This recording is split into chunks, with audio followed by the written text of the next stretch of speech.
اسلام په دین کې دوه شیان دي، علم بم زده کوي، دین بم زده کوي. که تنها علم زده کې دین زده نه کې بیا به تانه ملحد و کمونیست جوړیږي. کمونستان په علوم عصریو کې ډېر ماهر دي، علم یې زده ده خو څوک نشته ورسره، دین نسته د ورسره. د افغانستان ټولنه دین یې زده ده، علم یې نه ده زده، بیا هم ناکام دي، حکومت کې بل چاته محتاج دي، طیاره نه لري، پیلوټ نه لري، کمپیوټر کار نه لري، پرمختللي پلاستیکي توغندي نسي جوړولی، موټر د بل چا نه اخلي، په وطن کې په میلیونونو ټنه تیل ستا استخراج نسي کولی، معادن لري دوی په چل نه پوهیږي، چینایانو باندې راباسي. دا که نه داسې انسانان چې دي د اسلام د دین دا یو مزیت او د اسلام د دین دا یوه بهتری او افتخار د اسلام د دین دا ده چې اسلام دین هم علم ته او هم د دین زده کړې ته انسانان هڅولی دي. علم الانسان ما لم یعلم، انسان ته هغه شیان ورښودلي چې د انسان نه وزده.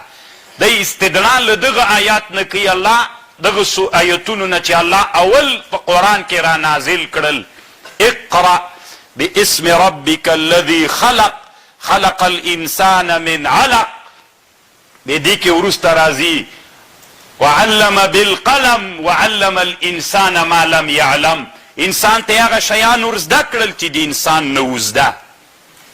دوه شیه سول، یو دین ده یو علم ده. دا داسې مثال لري،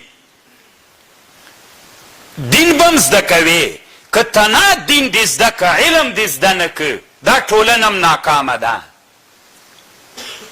که دین دې زده که علم دې زده نه که دا ټولنه هم ناکامه ده، که علم دې زده که دین دې زده نه که دا ټولنه هم ناکامه ده. ښه مثال ده، داسې ورته متوجه سئ طالبانو ورونو، نن اسلامي امت کامیاب ده که ناکام ده د دنیا په سطحه باندې. تاسو ته معلومات نه کیږي، الله مو په دنیا وګرځوه بیا به پوه شئ. نن اسلامي ټولنه له هر لحاظه په نننۍ دنیا کې کمزوري او ضعیفه ده، اقتصاد کې، په علم کې، په هر لحاظه اسلامي دنیا نن ناکامه ده. علت هیڅ شی ده، ځکه موږ داسې ویلې که علم که تنها دین زده کې علم ورسره زده نه کې دا ټولنه هم ناکامه ده. خو نن مسلمانان موږ وینو که نه یو، او که چېرته هغه زده کې علم زده کې دین زده نه کې دا ټولنه هم ناکامه ده. لکه مثلا کمونستانو ملحدین یا د اوسني د دیموکراسۍ او د غرب زمن، هغوی علومو کې ډېر مخته تللي، اما څوک نسته ورسره، دین نسته د ورسره.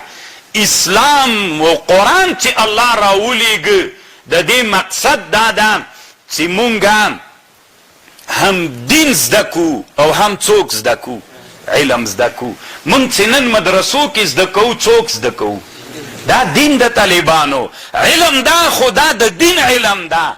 او دس دسی کیږي، زکات دسی ورکول کیږي، حج دسی کیږي، هدایه کې بیع دسی کیږي، شرع دسی کیږي، مزاربت دسی کیږي، مزارعت دسی کیږي. دا خو ټول مونږ دین زده کوو. مونږ څوک پرېښودلی د مدرسه کې علم مو پرېښی. نن فیزیک زده مو نه ده، نن مو کیمیا زده نه ده، نن مو بیالوژي زده نه ده، نن مو علم یا حروف د هیروغلیفي باندې نه پوهیږو. نن د تاریخ میدان مونږ کې معطل پاتې ده، تاریخ باندې څېړنې نه کوو، د تاریخ په معنا پوهیږو نه چې تاریخ څه معنا لري. د تاریخ زده کړه د څه دپاره؟ ټول علوم چې انسانان ورته احتیاج لري هغه علوم نن موږ مدرسې نه ویستلي دي. نو چې ومو ویستل تنا په دین باندې اخته یو. دا ټولنه به کامیابه که ناکامه؟ دا یاد ساتئ طالبانو ورونو چې 1 میلیون کاله اسلامي امت نورم په دې دنیا کې ژوند وکړي، تنا دین زده کوي علم نه زده کوي دا ټولنه ناکامه ده هدف ته نسي رسېدی